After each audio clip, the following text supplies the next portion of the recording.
Agustin Evitasari dari kelas 2D Perbankan Syariah.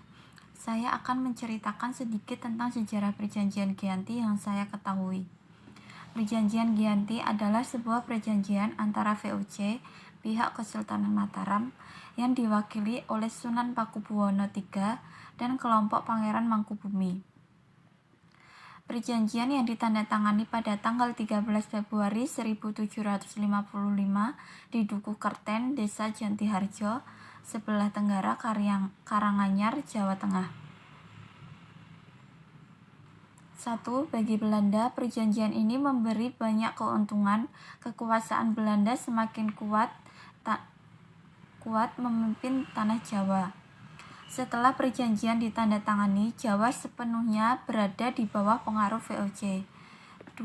Berdasarkan perjanjian ini, wilayah Mataram dibagi menjadi dua, yaitu wilayah di sebelah timur Sungai Opak yang melintasi daerah Prambanan yang dikuasai oleh Sunan Pakubuwono III dan berkedudukan di Surakarta. Wilayah di sebelah barat, daerah Mataram yang asli, diserahkan kepada Pangeran Mangkubwono yang sekaligus diangkat menjadi Sultan Hamengkubuwono I yang menetap di Yogyakarta. Di dalamnya juga terdapat bahwa pihak VOC dapat menentukan siapa yang menguasai kedua wilayah itu jika diperlukan. Isi perjanjiannya yaitu secara garis besar, isi perjanjian Giyanti adalah membagi Mataram menjadi dua bagian, yakni Kesunanan Surakarta di bawah kepemimpinan Pakubuwono III dan Kesultanan Yogyakarta. Kesultanan Yogyakarta di bawah rajanya yang bergelar Hamengkubuwono I. Sebelumnya, Keraton Surakarta telah berdiri terlebih dahulu pada kurun waktu kekuasaan Pakubuwono II sebagai pengganti Keraton Kartasura yang hancur lantaran serangan orang-orang Tionghoa di bawah kepemimpinan Sunan Kuning.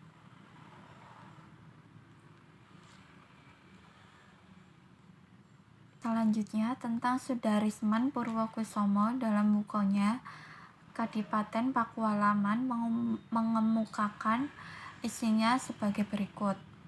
Yang pertama, Pangeran Mangkubumi diangkat sebagai Sultan Hamengkubuwono Senopati ing Alaga Abdurrahman Sayyidin Panatagama Khalifatullah di atas separuh dari Kesultanan Mataram yang diberikan kepada beliau dengan hak turun-menurun pada pewarisnya.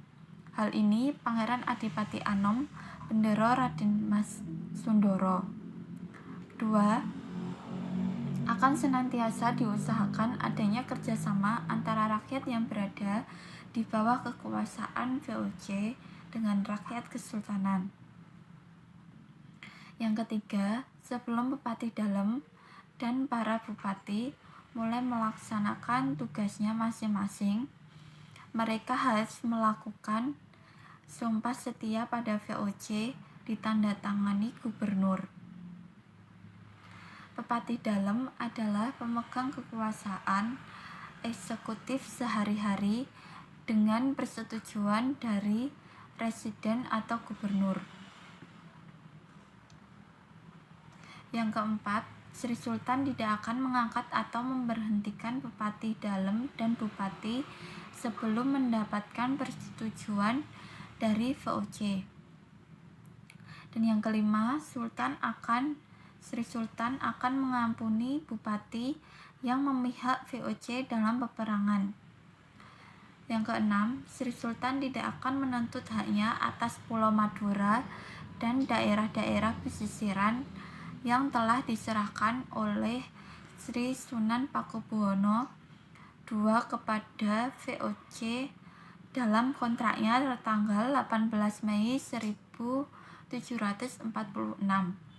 Sebaliknya, VOC akan memberi ganti rugi kepada Sri Sultan sebesar 10.000 ril tiap tahunnya. Yang ketujuh, Sri Sultan akan memberi bantuan kepada Sri Sunan Pakubuwono III sewaktu-waktu jika diperlukan.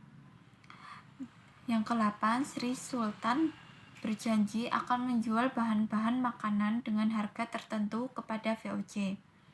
Dan yang ke-9, Sultan berjanji akan menaati segala macam perjanjian yang pernah diadakan antara penguasa Mataram terdahulu dengan VOC, khususnya perjanjian-perjanjian yang dilakukan pada tahun 1705, 1733, 1743, 1746, dan 1749. Dan yang ke-10, penutup perjanjian ini dari ditandatangani oleh pihak VOC. Yang terakhir, yaitu perjanjian Giyanti belum mengakhiri kerusuhan karena perjanjian ini kelompok Pangeran Sambernyawa tidak diikutsertakan. Seperti yang diketahui, dalam perjanjian Giyanti, Pangeran Sambernyawa adalah viral Pangeran Mangkubumi untuk menjadi penguasa Mataram. Perjanjian Giyanti merupakan bentuk persengkokolan untuk mengalahkan pemberontak, yaitu Pangeran Sambernyawa. Karena itu, perjanjian Giyanti dilaksanakan dengan tujuan membangun aliansi kekuatan baru untuk menumpas pemberontak dan mengurangi kekuatan pemberontak dengan menggandeng salah satu kekuatannya.